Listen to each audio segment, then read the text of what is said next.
Hi there, listener, and welcome to episode 296 of the Ski Podcast, our third Winter Olympics special. I'm your host, Ian Martin, and in today's episode, I'm joined by BBC's freestyle commentator, Ed Leigh. Ed is on his sixth Winter Olympic Games and has seconds to identify the tricks that the riders pull, which have progressed unbelievably over the years. I was blown away by all the athletes in last night's men's snowboard big air final. The gold in that event was won by Japan's Kirsty Muir with a switch backside 1980 mute. Now, if that doesn't mean much to you, listen on, as Ed explains exactly what the terminology that describes each jump means, as well as how the judges come up with their scores.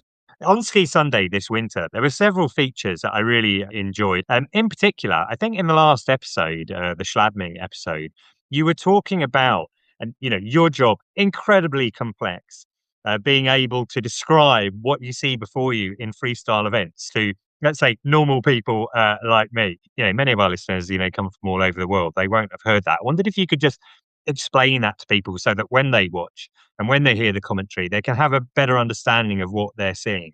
100%. It's because it can sound like gobbledygook so easily if you just sort of drop into it and you don't know what's going on. But there's three main parts to every trick call. And the first aspect of that is the direction of the rotation, the way the athlete's spinning. And there's four directions classically. So you have front side, which is as you come up the jump or the takeoff, you open the front of your body to the jump.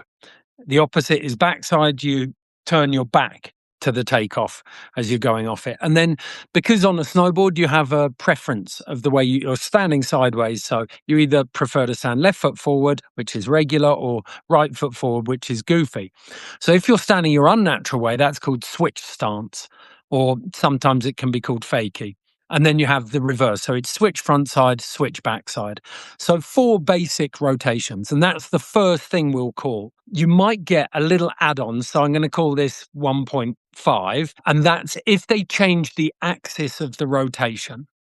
So you'll have a flat spin and then you have a back flip or a front flip. Not many people do straight back flips or front flips. But you have things like rodeos or alley-oops. Or off-axis spins, twist is another one. So those can muddle things a bit. But the basic first call is front side, back side, switch front side, or another exception to the rule, cab is what you can call switch front side, and switch backside. So that's the direction of spin taken care of. The next thing we call is the number of rotations. And that goes up in 180s. So 180 degrees, 360, 540, 720 is two full spins. That's about where the basic women will start. Then it goes 900s, 1080s, 1260s, 1440s, 1620s is the end of the women's spins. So 3.5 times. In men's big air, you would most likely not see 1440s.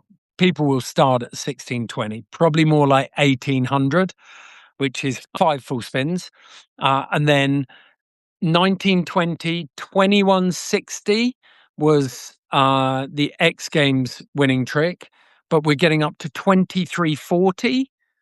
And there has been talk of 2520s and even 2700s into airbags.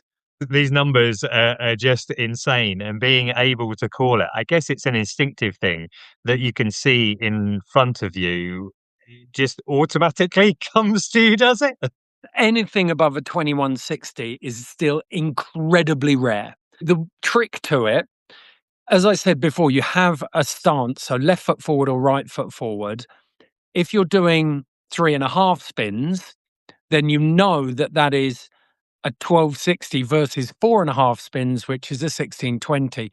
You do get 360 degrees of difference, but when you corkscrew a rotation, they can cheat areas of that spin.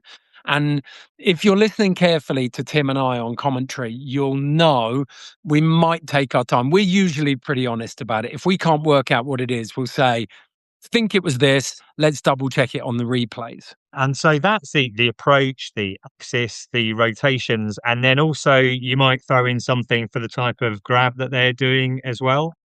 100%. So that's the third element you have. And the grabs are where it starts to sound a bit ridiculous. Most of this entomology comes from skateboarding. So you have the origins are based out of the original skateboarding tricks, and then they've grown with snowboarding as it's progressed. But tail grabs and nose grabs, very obvious, back of the board, front of the board. Then you have front side grab, which it actually has two names. Frontside grab is your backhand on your toe edge between your feet, but you only do that when you're doing a frontside air or a frontside spin. If you're going backside, it's an indie grab or an independent air, to give it its full name. There's hashtags on social media platforms called trick pedantry is fun.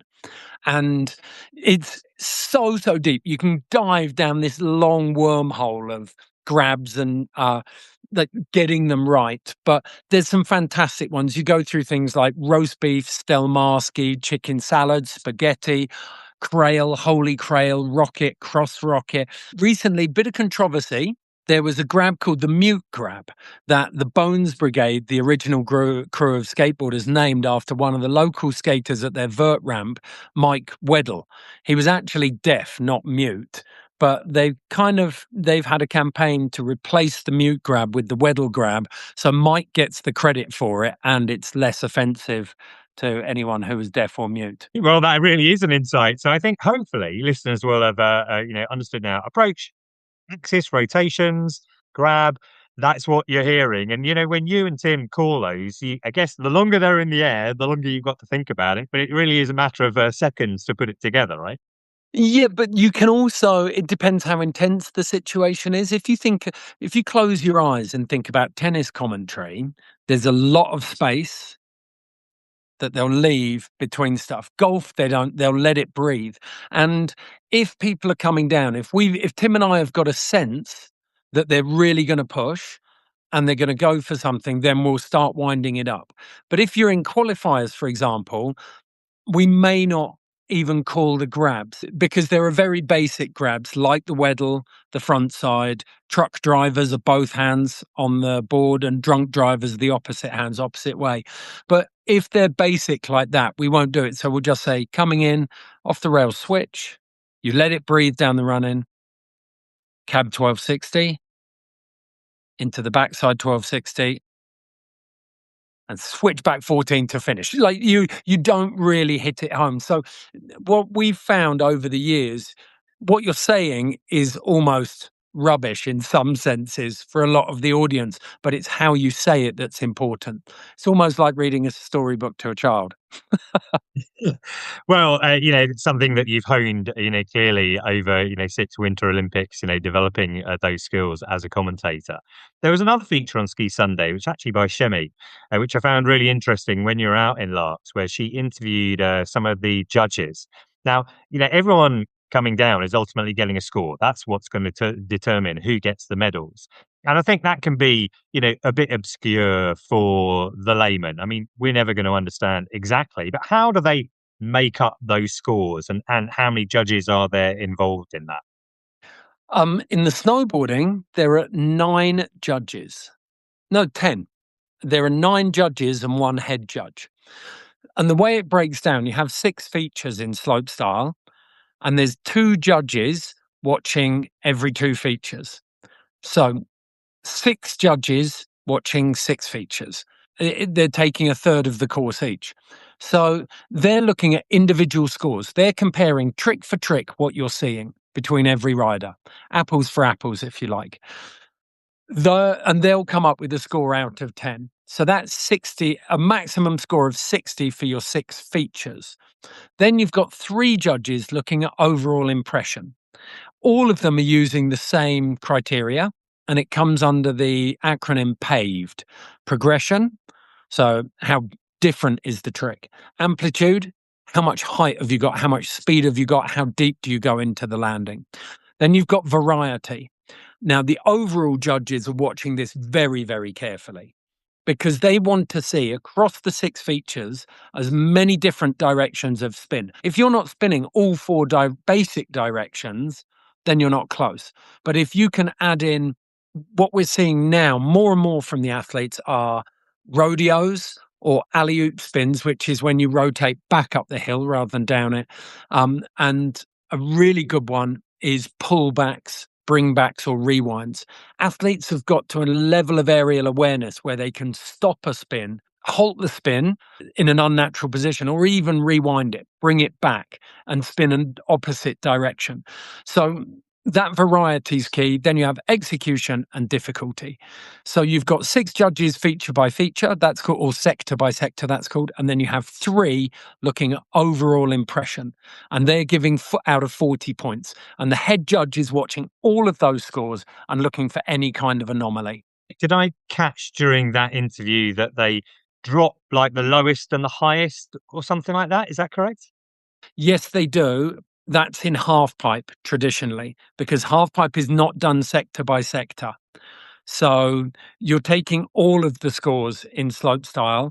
In big air and half pipe, because you haven't got to do so much of a course, you're looking at one trick, or you're looking at one trick in big air, 5 tricks in half pipe. They'll give an overall score and then they'll drop the top and the bottom to give you a nice mean average through the middle. The fascinating bit, and this is the key thing to remember though, snowboarding judges, it's different for free ski. They're different panels for free skiing and snowboarding. And the snowboard judges have worked incredibly hard to get to a position where they've had dialogue with the athletes to say, what do you want to see rewarded? Like, how do you want to ride? Where do you see this going? And there's been a very clear directive that don't want to just be doing huge spins. So to not disincentivize spinning 2340s, but to make sure that you can now go out and do a 1260, but if you do a nose butter where you slide round on the nose at the start, then you spin 1260 but halt it at 1080 and bring it back, then that can arguably get a score almost as big as just a tumble dryer 2340 spin. That dialogue is key, and what the number, as a spectator, don't get hung up on the number.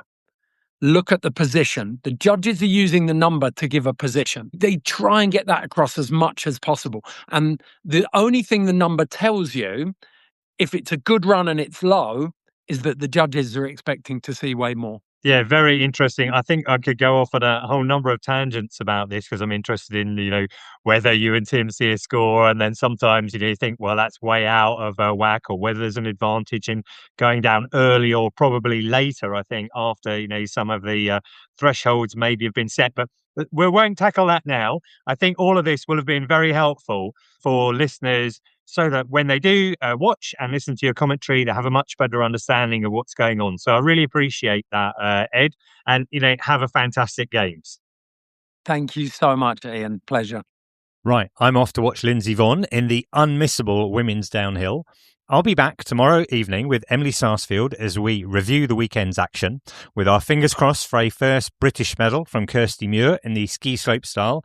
Plus, we'll discuss the chances of a possible second when we preview Mia Brookes in the snowboarding big air. That's it for now. If you're a first-time listener, I can recommend that you subscribe to the Ski Podcast now so you never miss an episode. We've got plenty more of these Olympic specials to come. And if you enjoyed this episode and you want to help the Ski Podcast, don't forget you can use the code SKIPODCAST when you book at intersportrent.com and you'll save yourself some money. I'll put a link in the show notes, which you can take for that discount to be automatically applied. Right, for now, I'd like to thank my special guest today, Ed Leigh. And finally, listener, thank you for joining us wherever in the world you're listening right now. And until next time, goodbye.